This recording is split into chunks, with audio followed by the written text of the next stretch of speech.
Voilà. La matière que j'utilise, c'est le plastique, n'importe quel plastique que je trouve, je l'utilise. Mais j'utilise beaucoup de matières de récupération aussi, que ce soit des anciens claviers d'ordinateur, que ce soit des souris d'ordinateur, que ce soit des matériels électroniques, des anciens téléphones.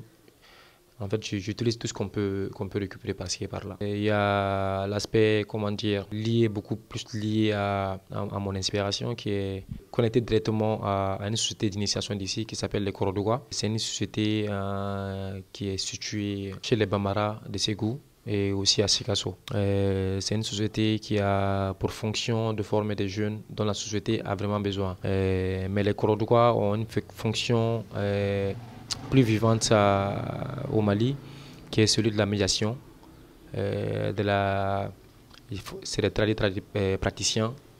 C'est aussi des gens qui, dans le temps, quand il y avait des problèmes de pluie, invoquaient les ancêtres ou bien invoquaient les dieux de cette cosmogonie-là pour que la pluie puisse venir. Ça, c'est un côté du message que j'essaie de transmettre, c'est-à-dire le lien avec notre cosmogonie.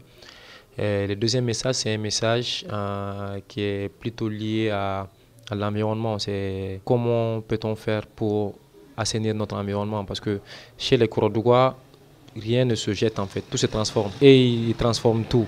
Que ce soit les anciens habits jetés, ils les récupèrent pour s'habiller. La nourriture jetée, ils les récupèrent pour en manger. Voilà, c'est la même démarche que j'ai essayé de faire dans ma pratique artistique, c'est-à-dire de récupérer tout ce qui est déchets autour de moi et de les transformer en œuvres d'art. Donc c'est un message qui est beaucoup plus d'un côté d'engagement vis-à-vis de l'environnement. Il y a aussi un aspect qui est beaucoup plus contemporain, c'est-à-dire c'est de regarder autour de moi, qu'est-ce que je peux, quel est le message, comment dire, qu'est-ce qui se passe autour de moi. Donc je parle aussi beaucoup du quotidien, de mon environnement sociopolitique et même religieux souvent.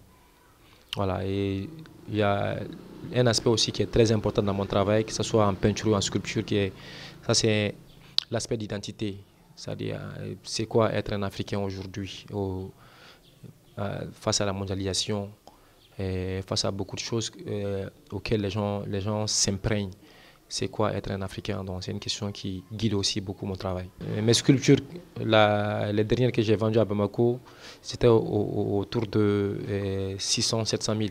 Ah, bon, le travail de la création, c'est un travail de recherche perpétuelle. À chaque étape, on essaie d'évoluer, on essaie d'aller vers autre chose, que ce soit par rapport à la technique, que ce soit par rapport à la thématique. Je pense que c'est un travail qui est évolutif en fait. Donc, innover, c'est le propre même de ce travail-là, quoi, de la création. C'est un jeune, vraiment, il aime les choses artistiques.